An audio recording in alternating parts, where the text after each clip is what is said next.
श्री स्वामी समर्थ. शिवलीलामृत अध्याय 5वा. धर्मगुप्त आख्यान मराठी भावार्थ. श्री गणेशाय नमः. जो शिवाची भक्ती करतो त्याला सर्व सुखे प्राप्त होतात. प्रदोष व्रत केल्याने अकाली मृत्यू गंडांतर येत नाही. प्रदोष व्रताचे महात्म्य खूप आहे. सत्यरथ राजाची कथा. सत्यरथ राजा हा विदर्भ नगरीचा अतिशय शूर राजा होता. तो परम शिवभक्त होता.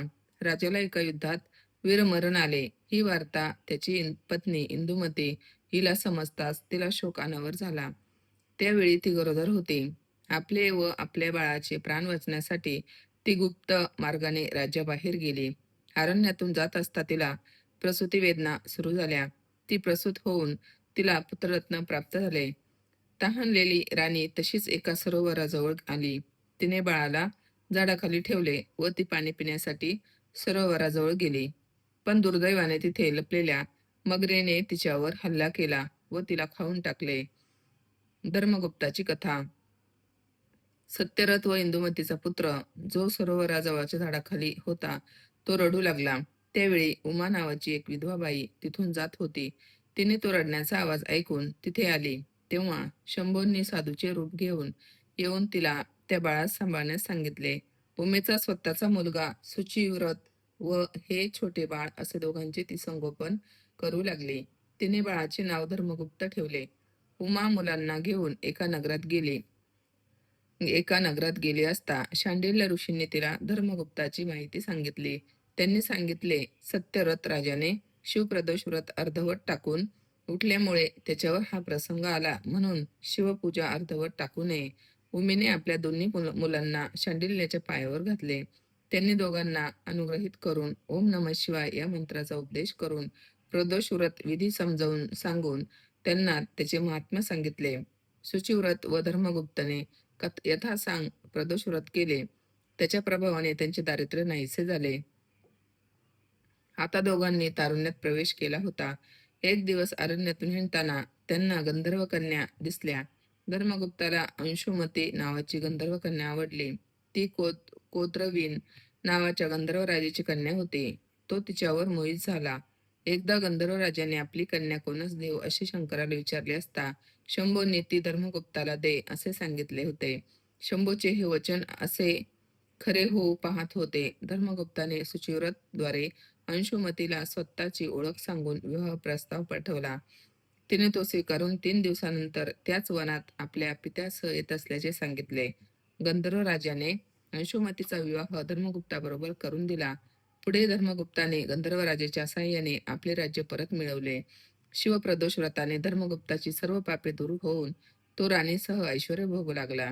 सूत म्हणाले, हे धर्मगुप्ताचे आख्यान जो कोणी भक्तीने पठण व श्रवण करेल त्याला सर्वत्र विजय मिळेल.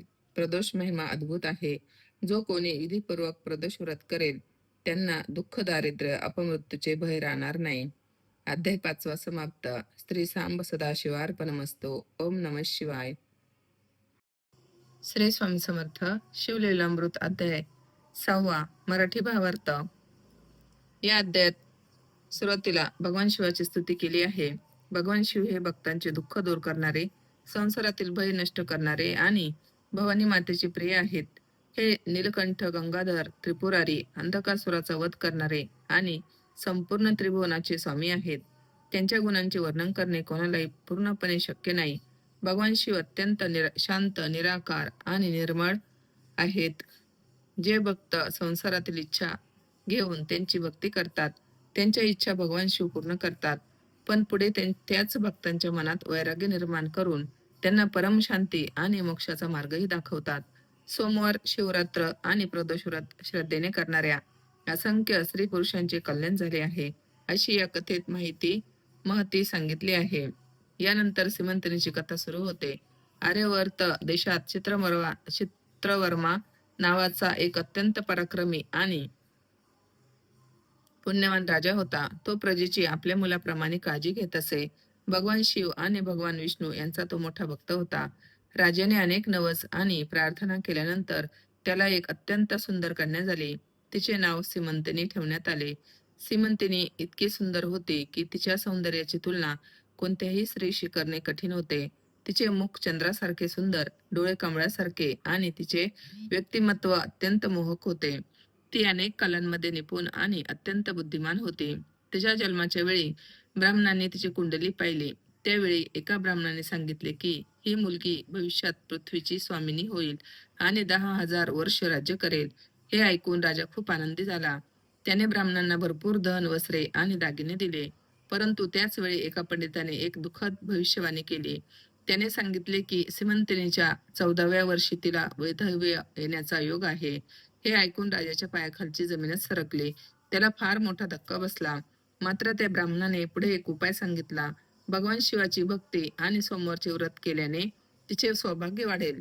हे ऐकून सीमंतिनीने भगवान शिवाची उपासना करण्याचा निश्चय केला. यानंतर तिचे लग्न नैषद देशातील राजकुमार चिरागंद याच्याशी ठरले. चिरागद अत्यंत सुंदर, गुणवान, शूर आणि सर्व कलांमध्ये निपुण होता. सीमंतिनीने सोमवारचे व्रत अत्यंत श्रद्धेने सुरू केले. ती शिवलिंगाची पूजा करीत असे, अभिषेक करीत असे, ब्राह्मणांना भोजन देत असे, जोडप्यांची पूजा करून त्यांना वस्त्रे आणि अलंकार देत असे. तसेच शिवाचे नामस्मरण, जागरण आणि विविध प्रकारची सेवा करीत असे. या कथेत शिवपूजेचे महत्त्वही सांगितले आहे. शिवलिंगावर अभिषेक केल्याने पापांचा नाश होतो. गंध आणि फुले अर्पण केल्याने सौभाग्य वाढते. धूप दाखवल्याने घरात सुगंध आणि प्रसन्नता राहते. दीपदानाने प्रकाश, आयुष्य आणि वंशाची वृद्धी होते. नैवेद्य अर्पण केल्याने भाग्य आणि लक्ष्मीची कृपा होते. नमस्काराने आरोग्य मिळते आणि प्रदक्षिणेने मनातील अडथळे दूर होतात. अशी या ग्रंथात भक्तिभावाने महती सांगितली आहे. सीमंतिनीने हे व्रत अत्यंत नियमाने केले. त्यानंतर तिचा विवाह चिरागदाशी मोठ्या थाटामाटात झाला. राजा चित्रवर्माने मुलीच्या लग्नात मोठ्या प्रमाणात धन, वस्त्रे, दागिने, हत्ती, घोडे आणि इतर वस्तू दिल्या. 4 दिवस मोठा सोहळा झाला. लग्नानंतर काही काळ सीमंतिनी आणि चिरागद सुखाने संसार करू लागले. पण एक दिवस चिरागद आपल्या सेवक आणि सैनिकांसोबत यमुना नदीच्या परिसरात शिकारीसाठी गेला. तिथे त्याला खूप तहान लागली. तो यमुनेच्या पाण्यात एका नौकेत बसला. अचानक प्रचंड वादळ आले. नदीचे पाणी खवळले आणि नौका उलटली. चिरागंद यमुनेत बुडाला. सगळीकडे हाहाकार माजला. त्याच्या मृत्यूची बातमी राजवाड्यात पोहोचली. सीमंतिनी, तिचे आई वडील आणि सासरे दुःखाने कोलमडून गेले. सीमंतिनीला आपल्या पतीच्या मृत्यूचा मोठा धक्का बसला. तिला वाटले, मी मागील जन्मी किंवा या जन्मी कोणते पाप केले असेल? मी सोमवारचे व्रत मध्येच सोडले का? शिवरात्रीला काही चूक केली का? शिव आणि विष्णू यांच्यात भेद केला का? संतांचा अपमान केला का? ब्राह्मणांना किंवा गोरगरिबांना दुःख दिले का? अशा अनेक विचारांनी ते दुःखी झाले. परंतु इतके मोठे दुःख आले तरी सीमंतिनीने भगवान शिवांचे सोमवारचे व्रत सोडले नाही. ती 3 वर्ष अत्यंत श्रद्धेने शिवाची सेवा आणि सोमवारचे व्रत करत होती. पुढे चिरागदाचे काय झाले? चिरागद प्रत्यक्षात मरण पावला नव्हता. यमुनेत बुडाल्यानंतर नागकन्यांनी त्याला पाताळ लोकात नेले. तिथे त्याची भेट नागराजाशी झाली. नागराजाने त्याला विचारले, तू कोणत्या देवाची भक्ती करतोस? त्यावर चिरांगदाने भगवान शिवांची महती सांगितली. त्याने सांगितले की संपूर्ण सृष्टी भगवान शिवांच्या शक्तीने निर्माण झाली आहे. ब्रह्मा, विष्णू आणि रुद्र यांच्या मागेही शिवतत्व आहे. संपूर्ण चराचरात शिवाचे अस्तित्व आहे. म्हणून आम्ही भगवान शिवांची भक्ती करतो. चिरागदाची शिवावरील श्रद्धा पाहून नागराज अत्यंत प्रसन्न झाला. त्याने चिरागदाला मोठे सामर्थ्य दिले. तसेच संकटाच्या वेळी स्मरण केल्यास मदतीला येण्याचे वचन दिले. त्याला दिव्य वस्त्रे, अलंकार आणि अमूल्य रत्नेही दिली. त्यानंतर 3 वर्ष पूर्ण झाली. एक दिवस सीमंतिनी यमुना नदीवर स्नान करण्यासाठी आली असताना तिला एक अत्यंत तेजस्वी, दिव्य अलंकाराने सजलेला पुरुष दिसला. तो पुरुष म्हणजे चिरागदच होता. पण 3 वर्ष उलटून गेल्यामुळे सीमंतिनीला त्याला ओळखता आले नाही. चिरांगदाने तिच्याशी बोलताना तिच्या आयुष्याची संपूर्ण कथा जाणून घेतली. सीमंतिनीने आपल्या पतीच्या मृत्यूची आणि गेल्या 3 वर्षातील दुःखाची सारी हकीकत सांगितली. तेव्हा त्या दिव्य पुरुषाने तिला गुप्तपणे सांगितले, तुझा पती चिरागद जिवंत आहे. मी तुला 3 दिवसात त्याची भेट घडवून आणीन. सीमंतिनीला हे ऐकून आश्चर्य वाटले. तिला विश्वास बसत नव्हता की मृत समजलेला तिचा पती पुन्हा जिवंत भेटेल. पण त्या पुरुषाने तिला भगवान शिवाची शपथ घेऊन सांगितले की हे सत्य आहे. त्याने तिला आणखी एक गोष्ट सांगितली, ही बातमी आता कोणालाही सांगू नकोस. ती व्यक्ती निघून गेल्यानंतर सीमंतिनीच्या मनात एक आशेचा किरण निर्माण झाला. काही काळातच चिरागद आपल्या आईवडिलांकडे परतला.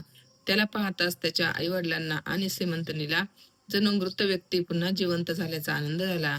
14 वर्षांनी हरवलेली व्यक्ती पुन्हा मिळाली. जणू प्राण गेलेल्या शरीरात पुन्हा प्राण यावेत असा आनंद सर्वांना झाला. चिरागदाने आपल्या आईवडिलांना मिठी मारली. श्रीमंतिनीनेही आपल्या पतीला पाहून आनंदाने त्याला मिठी मारली. संपूर्ण राज्यात आनंदोत्सव सुरू झाला. नगरी सजवण्यात आली. वाद्ये वाजू लागली. सर्वत्र आनंदाचे वातावरण झाले. श्रीमंतनीच्या आईने तिला पाहून आनंदाने सांगितले, तुझे सौभाग्य पुन्हा पूर्वीसारखे फुलले आहे. तुझ्या सौभाग्याचा समुद्र पुन्हा भरून वाहू लागला आहे. सर्वांनी श्रीमंतनीच्या सोमवारच्या व्रताची महती मान्य केली.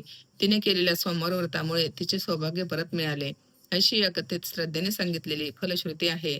पुढे चिरागदाने मोठ्या न्यायाने आणि नीतीने राज्य केले. श्रीमंतनीनेही सोमवार व्रत, शिवरात्र आणि प्रदोष व्रत आयुष्यभर श्रद्धेने केले. या आख्यानाची फलश्रुती या कथेत शेवटी सांगितले आहे की श्रीमंतनीचे आख्यान श्रद्धेने ऐकणाऱ्या स्त्रियांना सौभाग्य, सुख आणि पतीचे प्रेम प्राप्त होते, अशी भगवान शिवांच्या चरणी प्रार्थना आहे. ज्याच्या जीवनात पतीपासून वियोग आला आहे त्यांनी भगवान शिवावर श्रद्धा ठेवावी आणि सोमवारचे व्रत भक्तिभावाने करावे, असे या कथेत सांगितले आहे. या आख्यानाचे श्रवण आणि पठण केल्याने आयुष्य, आरोग्य, ऐश्वर्य, ज्ञान आणि सुखाची प्राप्ती होते, अशी या ग्रंथाची फलश्रुती आहे.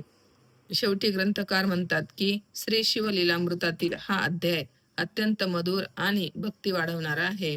भगवान शिवांच्या चरणी श्रद्धा ठेवणाऱ्या भक्तांचे कल्याण होते. थोडक्यातच आपण या कथेचा मुख्य संदेश ऐकूया. संकट कितीही मोठे आले तरी भगवान शिवावरील श्रद्धा सोडू नये. श्रीमंतिनीने दुःखातही सोमवारचे व्रत सोडले नाही. तिच्या आढळ भक्तीमुळे तिच्या जीवनात पुन्हा सौभाग्य आणि आनंद आला. म्हणून श्रद्धा, संयम आणि भक्ती कधीही सोडू नये. अध्याय 6 संपूर्णम. ओम नमः शिवाय. ओम नमः शिवाय. ओम नमः शिवाय.